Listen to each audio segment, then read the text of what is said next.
Hello viewers, welcome to Basvaite Manvi channel. So last class ಅಲ್ಲಿ looping ನೋಡಿದ್ರಿ.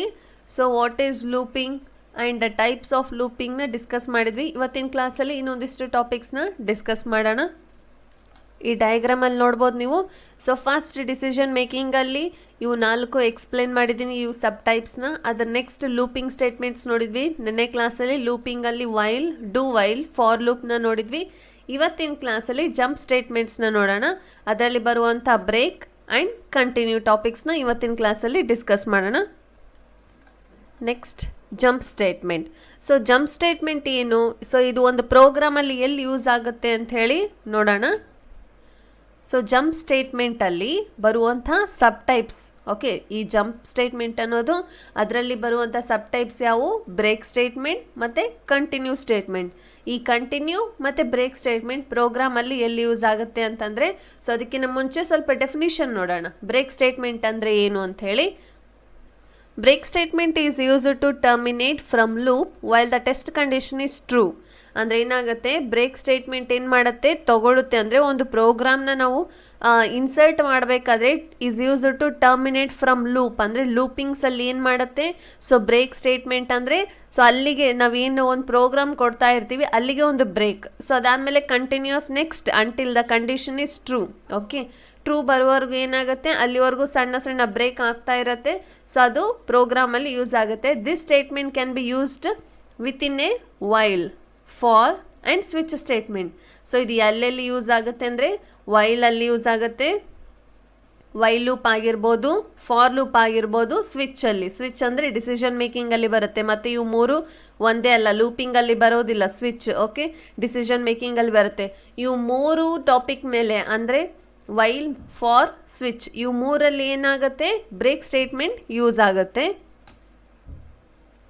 So general format ನೋಡೋಣ. General format is break. ಅಂದರೆ ನಾವು ಒಂದು ಪ್ರೋಗ್ರಾಮಲ್ಲಿ ನಾವು ಇದು ನೋಡಿರ್ಬೋದು ನೀವು, ಫಾರ್ ಆಗಿರ್ಬೋದು, ವೈಲ್ ಲೂಪ್, ಡೂ ವೈಲ್ ಲೂಪಲ್ಲಿ ನಾವು ಯಾವ ರೀತಿ ಸಿಂಟೆಕ್ಸ್ ಇರುತ್ತೆ, ಹೌದಾ? ಸಿಂಟೆಕ್ಸ್ ಯಾವ ಇರುತ್ತೆ, ಒಂದು 5 to 6 ರೋಸ್ ಲೈನ್ ಇರುತ್ತೆ, ಹೌದಾ? ಸೊ ಇದರಲ್ಲಿ ಏನಿದೆ, ಜಸ್ಟ್ ಬ್ರೇಕ್ ಅಂಥೇಳಿ, ಅಂದರೆ ಎಲ್ಲೆಲ್ಲಿ ಅಪ್ಲೈ ಮಾಡಬೇಕು ಅಲ್ಲಿ ಮಾತ್ರ ಅಪ್ಲೈ ಮಾಡಬೇಕು ಬ್ರೇಕ್ನ ಅಂಥೇಳಿ. ಫಾರ್ ಎಕ್ಸಾಂಪಲ್ ನೋಡಿ, ಇಲ್ಲಿ ಜಸ್ಟ್ ಒಂದು ಎಕ್ಸಾಂಪಲ್. ಇದು ಒಂದು ಪ್ರೋಗ್ರಾಮ್ ಅಂದರೆ ಫುಲ್ ಡೀಟೇಲ್ಡ್ ಪ್ರೋಗ್ರಾಮ್ ಇಲ್ಲ. ಇದರಲ್ಲಿ ಫಾರ್ ಇದೆ ನೋಡಿ. For open common bracket I equal to 0, I less than 20. ಅಂದರೆ ಕೊಟ್ಟಿರುವಂಥ ನಂಬರ್ಸ್ ಯಾವ ರೀತಿ ಇರಬೇಕು, ಲೆಸ್ ದೆನ್ 20 ಮಾತ್ರ ಇರಬೇಕು. I++. ಇದು ಒಂದು ಫಾರ್ಮೇಟ್ ಅದು ಯಾವುದದ್ದು, ಫಾರಿಂದ ಒಂದು ಫಾರ್ಮೇಟ್. ಇದು ಓಪನ್ ಫ್ಲಾ ಬ್ರ್ಯಾಕೆಟ್ ಇಫ್, ಇಲ್ಲಿ ಮತ್ತು ಇಫ್ ಕಂಡೀಷನ್ನು ಆ್ಯಡ್ ಆಗಿದೆ. Open common bracket I equal to double equal to 10 ಅಂತಂದರೆ 10 ಏನಾಗುತ್ತೆ, ಈಕ್ವಲ್ 10 ಇದ್ರೂ ಪರವಾಗಿಲ್ಲ, ಅಬೋವ್ 10 ಇದ್ರೂ ಪರವಾಗಿಲ್ಲ ಅಂತ ಹೇಳಿ. ಸೊ ಓಪನ್ ಫ್ಲಾ ಬ್ರ್ಯಾಕೆಟ್ ಬ್ರೇಕ್ ಅಂದರೆ ಇಲ್ಲಿಗೆ 10 ಇದ್ದರೆ ಮಾತ್ರ ಏನಾಗಬೇಕು, ಸೊ ಅಬೋವ್ ಇದ್ರೂ ಪರವಾಗಿಲ್ಲ, ಅಲ್ಲಿಗೆ ಏನಾಗುತ್ತೆ, ಬ್ರೇಕ್ ಆಗುತ್ತೆ. ದೆನ್ ಕ್ಲೋಸ್ ಫ್ಲಾ ಬ್ರ್ಯಾಕೆಟ್. ಜಸ್ಟ್ ಒಂದು ಎಕ್ಸಾಂಪಲ್, ಇದು ಜಾಸ್ತಿ ಡೀಟೇಲ್ ಇಲ್ಲ. ಇದು ಹಿಂಗೆ ನೋಡಿದ್ರೂ ಅರ್ಥ ಆಗಲ್ಲ, ಬಿಕಾಸ್ ಒಂದು ಪ್ರೋಗ್ರಾಮ್ ಮಾಡಿದರೆ ಮಾತ್ರ ಅರ್ಥ ಆಗುತ್ತೆ, ಹೌದಾ? ಹಾಗಾಗಿ ಸೊ ನೋಡಿದ್ರಲ್ಲ, ಬ್ರೇಕ್ ಸ್ಟೇಟ್ಮೆಂಟ್ ಅಂದರೆ ಎಲ್ಲಿ ಯೂಸ್ ಮಾಡ್ತೀವಿ, ಜಸ್ಟ್ ಎಲ್ಲಾದರೂ ಒಂದು ಪ್ರೋಗ್ರಾಮಲ್ಲಿ ನಾವು ಅಲ್ಲಿಗೆ ಒಂದು ಕರೆಕ್ಟ್ ಒಂದು ಫಾರ್ಮೇಟ್ನ ಸ್ಟಾಪ್ ಮಾಡಬೇಕು ಅಂದರೆ ಅಲ್ಲಿ ನಾವೇನು ಯೂಸ್ ಮಾಡ್ಬೋದು, ಬ್ರೇಕ್ ಸ್ಟೇಟ್ಮೆಂಟ್ನ ಯೂಸ್ ಮಾಡ್ಬೋದು. ನೆಕ್ಸ್ಟ್ ನೋಡೋಣ, continue statement. Okay, so break ಅಂತಂದರೆ ಏನು ಅಂತ ಹೇಳಿದೆ ನಿಮಗೆ. ಬ್ರೇಕ್ ಅಂದರೆ ಪರ್ಟಿಕ್ಯುಲರ್ ಫಾರ್ಮೇಟಲ್ಲಿ ನಾವು ಬರಿಬೇಕಾದ್ರೆ ಸೊ ಆ ಕರೆಕ್ಟ್ ಪೊಸಿಷನ್ಗೆ ಏನಾಗುತ್ತೆ, ಬ್ರೇಕ್ ಹಾಕ್ಬಿಟ್ಟು ನೆಕ್ಸ್ಟ್ ಸ್ಟೇಟ್ಮೆಂಟ್ ಕಂಟಿನ್ಯೂ ಆಗುತ್ತೆ, ಹೌದಾ? ಸೊ ಇಲ್ಲಿ ಕಂಟಿನ್ಯೂ ಅಂತಂದರೆ ಏನಂತ ನೋಡೋಣ. Continue statement is use to skip the remaining statements in the loop. ಅದೇನು ಮಾಡುತ್ತೆ, ಕಂಟಿನ್ಯೂ ಸ್ಟೇಟ್ಮೆಂಟ್ ಸ್ಕಿಪ್ ಮಾಡುತ್ತೆ. ಅಂದರೆ ಆ ಜಾಗದಿಂದ ಯಾವುದಾದ್ರೂ ಒಂದು ಅನ್ನೆಸೆಸರಿ ಒಂದು ಸ್ಟೇಟ್ಮೆಂಟ್ ನಾವು ಕೊಡ್ತಾ ಇದ್ದೀವಿ ಅಂದರೆ ಕಂಟಿನ್ಯೂ ಸ್ಟೇಟ್ಮೆಂಟ್ ನಾವು ಅಲ್ಲಿ ಆ್ಯಡ್ ಮಾಡಿದರೆ ಏನಾಗುತ್ತೆ, ಅಲ್ಲಿ ಕೊಟ್ಟಿರುವಂಥ ಅನ್ನೆಸೆಸರಿ ಕಮೆಂಟ್ಸ್ ಅಂದರೆ ಸ್ಟೇಟ್ಮೆಂಟ್ಸ್ ಏನಾಗುತ್ತೆ, ರಿಮೂವ್ ಆಗುತ್ತೆ. It only works with in loops where its effect is to force and immediate jump the loop to the loop control statements. ಅಂದರೆ ಏನಾಗುತ್ತೆ, ಅಲ್ಲಿ ಕಂಟಿನ್ಯೂ ಸ್ಟೇಟ್ಮೆಂಟ್ ಮಾತ್ರ ವರ್ಕ್ ಆಗುತ್ತೆ. ಇನ್ ಕೇಸ್ ಅನ್ನೆಸೆಸರಿ ಸ್ಟೇಟ್ಮೆಂಟ್ಸ್ನ ನಾವು ಅಲ್ಲಿ ಇನ್ಪುಟ್ ಮಾಡ್ತಾ ಹೋದರೆ ಒಂದು ಪ್ರೋಗ್ರಾಮಲ್ಲಿ, ಓಕೆ, ಅವಾಗ ಏನಾಗುತ್ತೆ, ಕಂಟಿನ್ಯೂ ಸ್ಟೇಟ್ಮೆಂಟ್ ನಾವು ಅಪ್ಲೈ ಮಾಡಿದರೆ ಅಲ್ಲಿ ಕರೆಕ್ಟಾಗಿರೋ ಒಂದು ಫಾರ್ಮೆಟ್ ಬರುತ್ತೆ. ಅಂದರೆ ಅನ್ನೆಸೆಸರಿ ಸ್ಟೇಟ್ಮೆಂಟ್ಸ್ ಏನಾಗುತ್ತೆ, ಜಂಪ್ ಆಗಿಬಿಟ್ಟು ಕಂಟಿನ್ಯೂ ಸ್ಟೇಟ್ಮೆಂಟ್ ಅಲ್ಲಿ ಆ್ಯಡ್ ಆಗುತ್ತೆ. ಇಲ್ಲಿ ನೋಡಿ, ಜಸ್ಟ್ ಒಂದು 3 ಪಾಯಿಂಟ್ಸ್ ಇದ್ದಾವೆ. ಏನಂತ ನೋಡೋಣ. In a while loop, jump to the test statement. In a do while loop, jump to the test statement. In a while loop, jump to the test statement ಅಂದರೆ ವೈಲಲ್ಲಿ ಏನಾಗುತ್ತೆ, jump ಆಗುತ್ತೆ. Continue statement ಅಂದರೆ ಏನಾಗುತ್ತೆ, continue ಅಂತಂದ್ರೇನು next ಯಾವುದು statement add ಮಾಡಲಿಕ್ಕಿದ್ರೆ add ಆಗುತ್ತೆ, ಅದ್ರ ಜೊತೆಗೆ ಜಂಪ್ ಆಗುತ್ತೆ ಅಂತ ಹೇಳಿ. In a do while loop jump to the test statement, ಇದನ್ನು ಅಷ್ಟೇ ಏನಾಗುತ್ತೆ, ನೆಕ್ಸ್ಟ್ ಡೂ ವೈಲಲ್ಲಿ ಏನಾಗುತ್ತೆ, ಈ ಕಂಟಿನ್ಯೂ ಸ್ಟೇಟ್ಮೆಂಟ್ ನಾವು ಅಪ್ಲೈ ಮಾಡಿದ್ರೆ ಏನಾಗುತ್ತೆ, ಸೊ ಜಂಪ್ ಆಗುತ್ತೆ. Then in a for loop jump to the test and perform the iteration nothing but a looping. ಹೌದಾ, ಇಲ್ಲಿ ಕನ್ಫ್ಯೂಸ್ ಆಗೋ ನೆಸೆಸರಿ ಇಲ್ಲ ನೋಡಿ. ಇಲ್ಲಿ ಇಟರೇಷನ್ ಅಂದರೂ ಒಂದೇ, ಲೂಪಿಂಗ್ ಅಂದರೂ ಒಂದೇ. ಜನರಲ್ ಫಾರ್ಮೆಟ್ ಈಸ್, ಸೊ ಇದು ಸಿಂಟೆಕ್ಸ್ ಏನಿದೆ ಕಂಟಿನ್ಯೂ ಇಷ್ಟೇ ಬರಿಬೇಕು, ಕಂಟಿನ್ಯೂ ಅಂತ ಹೇಳಿ ಸೆಮಿಕೊಲನ್ ಹಾಕಿದ್ರೆ ಏನಾಗುತ್ತೆ, ಅಲ್ಲಿ ಈ ಸ್ಟೇಟ್ಮೆಂಟ್ ಅರೈಸ್ ಆಗುತ್ತೆ. ನೆಕ್ಸ್ಟ್ ಒಂದು ಎಕ್ಸಾಂಪಲ್ ನೋಡೋಣ. Example int I semicolon for open common bracket I equal to 0 semicolon I less than 10 semicolon I plus plus. ಇದು ಒಂದು ಫಾರ್ದು ಫಾರ್ಮೆಟ್ ಇದೆ. ಓಕೆ, ಸೊ ಇದೇ ಥರ ಬರಿಬೇಕು. ಫಾರಲ್ಲಿ ಏನನ್ನು ಕಂಡೀಷನ್ ಅಪ್ಲೈ ಮಾಡೋ ಹಾಗಿದ್ರೆ ಇದೇ ರೀತಿ equal to 0 or equal to any numbers, then lesser than 10 i plus plus, ಇದೇ ಫಾರ್ಮೆಟಲ್ಲಿ ಬರಿಬೇಕು. Open flower bracket if open common bracket I equal to 5 close common bracket, next enter, continue. ಇಲ್ಲಿ ಏನಾಗುತ್ತೆ, continue statement ಇಲ್ಲಿ use ಮಾಡ್ತೀವಿ. ಅದ್ರ ಜೊತೆಗೆ next print f modulus d i, then ಆಮೇಲೆ ಇಲ್ಲಿ ಕಂಡೀಷನ್ ಇಫ್ ಅಲ್ಲಿ ಏನು ಮಾಡಿವಿ, ಒಂದು ಕಂಡೀಷನ್ ಅಪ್ಲೈ ಮಾಡಿದ್ವಿ, i equal to 8 close common bracket, then break. ಇಲ್ಲಿಗೆ ಏನು ಮಾಡಿದ್ದೀವಿ, ಎಟ್ ಲಾಸ್ಟ್ ಸಾಕು ಅಂತ ಹೇಳಿ ಅಲ್ಲಿಗೆ ಒಂದು ಸ್ಟಾಪ್ ಮೇರ್ಕ್ ಅಂತಂದರೆ ಬ್ರೇಕ್ ಅಂತೇಳಿ ಹಾಕಿದ್ವಿ. ಸೊ ನೆಕ್ಸ್ಟ್ ಕ್ಲೋಸ್ ಫ್ಲಾರ್ ಬ್ರ್ಯಾಕೆಟ್, ಅಲ್ಲಿಗೆ ಏನಾಯಿತು, ಒಂದು ಎಕ್ಸಾಂಪಲ್ ಕಂಪ್ಲೀಟ್ ಆಯಿತು. ಅಂದರೆ ಒಂದು ಪ್ರೋಗ್ರಾಮ್ ಫಾರ್ಮೆಟ್ ಏನಿದೆ ಅಂಥೇಳಿ ಜಸ್ಟ್ ತೋರಿಸ್ಲಿಕ್ಕಷ್ಟೇ ಇದು ಒಂದು ಎಕ್ಸಾಂಪಲ್. ಸೊ ನೋಡಿದ್ರಲ್ಲ ಯಾವ ರೀತಿ ಜಂಪ್ ಸ್ಟೇಟ್ಮೆಂಟಲ್ಲಿ ಬ್ರೇಕ್ ಮತ್ತು ಕಂಟಿನ್ಯೂನ ಯಾವ ರೀತಿ ಯೂಸ್ ಮಾಡ್ಕೋಬೇಕು ಅಂಥೇಳಿ. ಸೊ ಇದರಲ್ಲಿ ಜಂಪ್ ಮತ್ತು ಬ್ರೇಕ್ ಸ್ಟೇಟ್ಮೆಂಟ್ ಏನಾಗುತ್ತೆ, ಅಷ್ಟೊಂದು ಕಂಪೇರ್ ಟು ಫಾರ್ ಆಗಿರ್ಬೋದು, ಇಫ್, ಸೊ ಈ ಲೂಪಿಂಗ್ ಆಗಿರ್ಬೋದು, ಡಿಸಿಷನ್ ಮೇಕಿಂಗಲ್ಲಿ ಬರುವಂಥ ಟಾಪಿಕ್ಸ್ಗಿನ್ನ ಸ್ವಲ್ಪ ಏನಾಗುತ್ತೆ, ಇದು ಅಷ್ಟೊಂದು ಇಂಪಾರ್ಟೆಂಟ್ ಅಲ್ಲ ಅಂತ ಹೇಳ್ಬೋದು. ಬಿಕಾಸ್ ಅವು ಬಹಳ ಇಂಪಾರ್ಟೆಂಟ್. ಅದ್ರ ಜೊತೆಗೆ ಬ್ರೇಕ್ ಸ್ಟೇಟ್ಮೆಂಟ್ನು ಯೂಸ್ ಆಗುತ್ತೆ, ಇಲ್ಲ ಅಂತ ಹೇಳಲ್ಲ.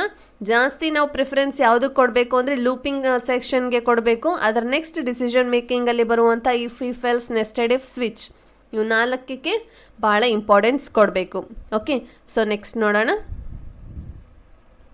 ಒಂದು ಪ್ರೋಗ್ರಾಮ್ನ ಡಿಸ್ಕಸ್ ಮಾಡೋಣ ಇವತ್ತಿನ ಕ್ಲಾಸಲ್ಲಿ. ಸೊ ನೀವು ತೊಗೊಂಡಿದ್ದೀನಿ. ಓಕೆ, ಕ್ವೆಶನ್ ನೋಡಿ. Write a C program to implement for loop, ಅಂದರೆ ಲೂಪ್ ಮೇಲೆ ಒಂದು ಟಾಪಿಕ್ ಪ್ರೋಗ್ರಾಮ್ ಇದು. ಓಕೆ, ಸೊ ಬರ್ಕೋರಿ. Write a C program to implement for loop ಅಂಥೇಳಿ question. Hash include, so program start ಮಾಡಬೇಕು. ಹೌದಾ, hash include stdio.h. Next int main, open close common bracket, enter, open flare bracket, tab. So ಇಲ್ಲಿ ಏನು ಕೊಡ್ತಾ ಇದ್ದೀನಿ, ನಾನು ಇಂಟೀಜರ್ನ ತೊಗೊತಾ ಇದ್ದೀನಿ. ಇಂಟೀಜರಲ್ಲಿ ಐ ಎನ್ ಅಂತೇಳಿ ತೊಗೊತಾ ಇದ್ದೀನಿ. ಐ ಅಂತಂದರೆ ಏನಾಗುತ್ತೆ, ಇಂಟೀಜರ್ ಆಗುತ್ತೆ. ಸೊ ಅಲ್ಲಿ ಎನ್ ಅಂತಂದರೆ ನಂಬರ್ ಆಫ್ ಆರ್ ನಂಬರ್ಸ್ ಅಂತೇಳಿ ತೊಗೊತೀವಿ. Next print f, open common bracket, double quotation, enter the number, double quotation close, comma, semicolon, close common bracket, semicolon. So next scanf, open common bracket, double quotation, modulus d. So because ನಾವು ಒಂದೇ n ಮಾತ್ರ ಏನು ಮಾಡಿದ್ವಿ, declare ಮಾಡಿದ್ವಿ, I declare ಮಾಡಿಲ್ಲ ಇಲ್ಲಿ. Okay, double quotation close, comma, ampersand N ಮಾತ್ರ ತೊಗೊಂಡಿದ್ದೀವಿ ನಾವು ಇಲ್ಲಿ ಸೆಪ್ರೇಟಾಗಿ. ಐ ಅಂತಂದ್ರೆ ಏನಾಗುತ್ತೆ, ಇಂಟೀಜರ್ ಅಂತ ಹೇಳಿ. ಸೊ ಯಾಕಂತ ಹೇಳ್ತೀನಿ. ಫಾರ್ ನೆಕ್ಸ್ಟ್ ಏನು ಮಾಡ್ತಾ ಇದ್ದೀನಿ, for open common bracket I equal to N semicolon. Okay, so next I less than 10 semicolon, I plus plus close. ಇಲ್ಲಿ ಏನು ಕಂಡೀಷನ್ ಅಪ್ಲೈ ಮಾಡಿದ್ದೀವಿ, ಐ ಈಕ್ವಲ್ ಟು 1 ಅಂತಂದರೆ 1ಇಂದ ಮಾತ್ರ ಸ್ಟಾರ್ಟ್ ಆಗಬೇಕು. ಅಂದರೆ ಕೊಟ್ಟಿರುವಂಥ ನಂಬರ್ಸ್, ಇನ್ ಕೇಸ್ ನೀವು 5 ಕೊಟ್ಟರೆ 1ಇಂದನೇ ಸ್ಟಾರ್ಟ್ ಆಗಬೇಕು. 6 ಕೊಟ್ಟರೆ 1 to 6 ಅಂತಲೇ ಬರಬೇಕು. ಆಮೇಲೆ ಇಲ್ಲಿ ಕಂಡೀಷನ್ ಏನು ಮಾಡಿದ್ದೀವಿ ನಾವು ಅಪ್ಲೈ ಮಾಡಿದ್ದೀವಿ 10 ಅಂತೇಳಿ, ಅಂದರೆ ಲೆಸ್ ದೆನ್ 10 ಮಾತ್ರ ನಂಬರ್ಸ್ ಕೊಡಬೇಕು. ಆ ಕೊಟ್ಟಿರುವಂಥ ನಂಬರ್ನು ಹೇಗೆ ಸ್ಟಾರ್ಟ್ ಆಗಬೇಕು, ಫ್ರಮ್ 1ಇಂದನೇ ಸ್ಟಾರ್ಟ್ ಆಗಬೇಕು. ಅದೇ ಥರ ನಾವು ಔಟ್ಪುಟ್ಟಲ್ಲಿ ನಂಬರ್ ಕೊಡಬೇಕು. Okay, so next enter, open flower bracket, next print f, open common bracket, double quotation, number equal to modulus d, double quotation close, comma i, close common bracket, semicolon. ಇಲ್ಲಿ ಏನಾಯಿತು, ಎಷ್ಟು ನಾವು ಫ್ಲಾಗ್ ಬ್ರ್ಯಾಕೆಟ್ಸ್ ಓಪನ್ ಮಾಡಿದ್ವಿ ಅಂತ ಹೇಳಿ ನೋಡಬೇಕು. Okay, so 2 open ಮಾಡಿದ್ವಿ, ಹೌದಾ? ಹಾಗಾಗಿ 2 ಕ್ಲೋಸ್ ಮಾಡೋಣ. ಓಕೆ, ಸೊ ಕ್ಲಿಯರ್ ಇದೆ. ಇವಾಗ ಏನಿದೆ, ಪ್ರೋಗ್ರಾಮ್ ಎಲ್ಲ ಬರೆದಿದ್ದೀವಿ. F2 ಸೇವ್ ಮಾಡ್ತಾ ಇದ್ದೀನಿ ನಾನು. ಓಕೆ, ಫಾರ್ ಲೂಪ್ ಅಂತ ಕೊಡ್ತಾ ಇದ್ದೀನಿ. Enter, control F9. So control F9 ಕೊಟ್ಟಿದ್ದೀವಿ. ಇವಾಗ ಏನು ಮಾಡ್ತಿದ್ದೀನಿ, ನಾನು ನಂಬರ್ ಕೊಡ್ತಾ ಇದ್ದೀನಿ. ಸೊ ಬಿಲೋ 10 ಅಂತಂದರೆ ನಾನು ಪ್ರೆಸೆಂಟ್ 7 ಕೊಡ್ತಾ ಇದ್ದೀನಿ. Enter, control F9. ಸೊ ನೋಡಿ ಇಲ್ಲಿ ನಂಬರ್ ಯಾವ ರೀತಿ ಸ್ಟಾರ್ಟ್ ಆಗಿದೆ. Number 1, number 2, number 3, number 4, number 5, number 6, number equal to 7, number 8, number 9, ಹೌದಾ? ಸೊ ಹಾಗಾಗಿ 7 ಅಂತಂದರೆ ಏನಾಯಿತು, ಸೊ 7 ಅಂದರೆ ಸ್ವಲ್ಪ ಇರುವಂಥ, ಅಂದರೆ 10 ಒಳಗಡೆ ಇರುವಂಥ ನಂಬರ್ಸ್ ಮಾತ್ರ ಬರಬೇಕು ಅಂಥೇಳಿ ಕೊಟ್ಟಿದ್ದೀವಿ. ಹಾಗಾಗಿ ಇನ್ ಕೇಸ್ ನಾವು 5 ಕೊಟ್ಟರು ನೋಡಿ, 5 ಕೊಟ್ಟಿದ್ದೀನಿ. Control F9. ಸೊ 5 ಕೊಟ್ಟರು ಏನಕ್ಕೆ ನಮಗೆ ಇಲ್ಲಿ ನೋಡ್ಬೋದು, ನಾನು 7 ಕೊಟ್ಟೆ, 7 ಅಂತಂದರೆ 1 to 7 ಮಾತ್ರ ಬರಬೇಕು ಅಂತ ನಿಮ್ಮ ತಲೆಯಲ್ಲಿ ಬರ್ತಿರ್ಬೋದು ಕ್ವೆಶನ್, ಹೌದಾ?